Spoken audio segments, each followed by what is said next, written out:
అత్యంత శుభదినంగా భావించే అక్షయ తృతీయకు బంగారం షాపులు కస్టమర్లతో కళకళలాడడం మామూలే. కానీ ఈ ఏడాది మాత్రం పరిస్థితి మారింది. రికార్డు స్థాయిలో పసిడి ధరలు పెరగడంతో విజయవాడలో వినియోగదారుల కొనుగోలు శైలిలోనూ మార్పులు వచ్చాయి. మునుపట్ల లక్షలో ఖర్చు చేస్తూ గోల్డ్ లోన్ పరిస్థితి లేదు. చిన్న మొత్తాలతోనే వినియోగదారులు సరిపెట్టుకుంటున్నారు.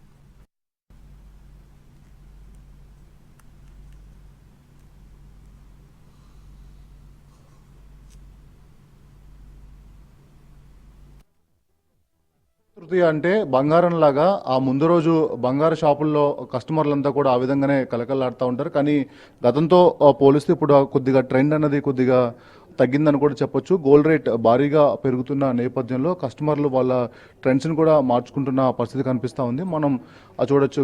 అంటే లాస్ట్ ఇయర్ అక్షయ తృతీయ రోజు ఇదే ప్రస్తుతం మనం ఉన్న ఈ జ్యువెలరీలో జనాలంతా కూడా భారీగా ఉండేవారు. కానీ కొద్దిగా ఇప్పుడు ఆ తగ్గిన పరిస్థితి కనిపిస్తూ ఉంది. ఎందుకంటే దాదాపు 1 గ్రామ్ 22 క్యారెట్ గోల్డ్ వచ్చి దాదాపు 9,000 రేటు ఉంటే, అదేవిధంగా 24 క్యారెట్స్ వచ్చి దగ్గర ఒక 10,000 ధర ఉంది. సో ఈ నేపథ్యంలో గోల్డ్ రేట్ అన్ని కూడా బాగా పీక్స్కి చేరుకోవడంతో మొత్తం కస్టమర్లు అందరూ కూడా కొద్దిగా ఇబ్బంది పడుతున్న పరిస్థితి కనిపిస్తూ ఉంది. అసలు ఆ ట్రెండ్స్ ఏ విధంగా ఉన్నాయి, ఇది అంశంపై మనతో మాట్లాడేందుకు షాప్లో ఉన్న ఒక వ్యక్తి ఉన్నారు. సార్ చెప్పండి సార్, ఏంటి పరిస్థితి? గోల్డ్ రేట్స్ అనేది రోజు పెరుగుతూ ఉంది, ట్రెండ్స్ ఎలా ఉన్నాయి? యాక్చువల్లీ గతంతో పోల్చుకుంటే ఈ సంవత్సరం కొద్దిగా కస్టమర్ వాకిన్స్ అనేది తక్కువ ఉంటుంది.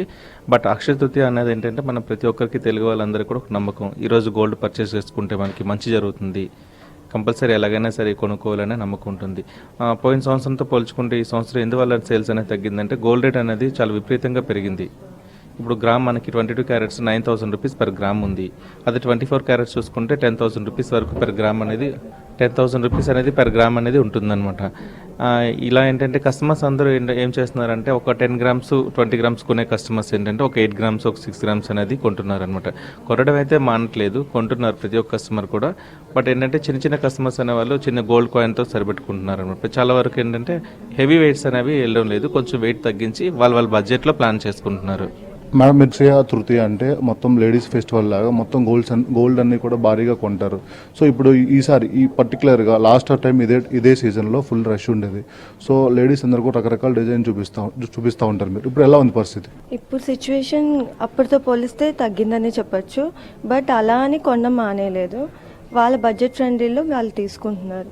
గోల్డ్ అనేది అక్షయ తృతీయ అప్పుడు ఖచ్చితంగా కొంటారు. లేడీస్కి అదొక ఇంపాక్ట్ అనమాట, సెంటిమెంట్ ఉంటుంది.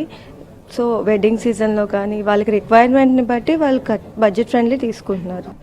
అది గతంతో చూస్తే ఈసారి కొద్దిగా ట్రెండ్ అన్నది కొద్దిగా తక్కువగానే కనిపిస్తూ ఉంది. ఎందుకంటే గోల్డ్ ప్రైస్ అన్నది భారీగా పెరిగిన నేపథ్యంలో వాళ్ళ కొనే విధానంలో కూడా మార్పులు కనిపిస్తున్నాయని ఇక్కడ షాప్కి సంబంధించిన వ్యక్తులు చెప్తా ఉన్నారు. ముఖ్యంగా గతంలో బడ్జెట్ ఎలా ఉన్నప్పుడు కూడా ఈసారి బడ్జెట్ కోసం ఆలోచించాల్సిన పరిస్థితి నెలకొంది. గోల్డ్ కాయిన్తో పాటు లైట్ వెయిట్ జ్యువెలరీస్ అన్ని కూడా ప్రిఫర్ చేస్తున్నారని చెప్పి ఇక్కడ షాప్లో ఉన్న వ్యక్తులు చెప్తా ఉన్నారు. ముఖ్యంగా అంటే గత వారం రోజుల నుంచి కూడా గోల్డ్ రేట్ అనేది కూడా పీక్స్కి చేరుకుంటూ ఉంది. మొత్తం 22 క్యారెట్ గోల్డ్ వచ్చి 1 గ్రామ్ వచ్చి దాదాపు 9,000 ఉంటే 24 క్యారెట్ గోల్డ్ వచ్చి 10,000 వరకు ఉంది. ఈ నేపథ్యంలో గోల్డ్ ప్రైస్ అన్నది కూడా భారీగా పెరుగుతున్న నేపథ్యంలో కస్టమర్లందరూ కూడా వాళ్ళ బడ్జెట్ని పూర్తిగా తగ్గించుకుంటున్న పరిస్థితి కనిపిస్తూ ఉంది. రేపు అక్షయ తృతీయ ఉన్న నేపథ్యంలో కొంచెం రేట్ పెరుగుతున్న నేపథ్యంలో లైట్ వెయిట్ జ్యువెలరీకి ఎక్కువ ప్రిఫర్ చేస్తున్నారని ఇక్కడ షాప్కి సంబంధించిన నిర్వాహకులు చెప్తా ఉన్నారు. కెమెరామెన్ ఆర్కేతో కలిసి వినయ్, NTV, విజయవాడ నుంచి.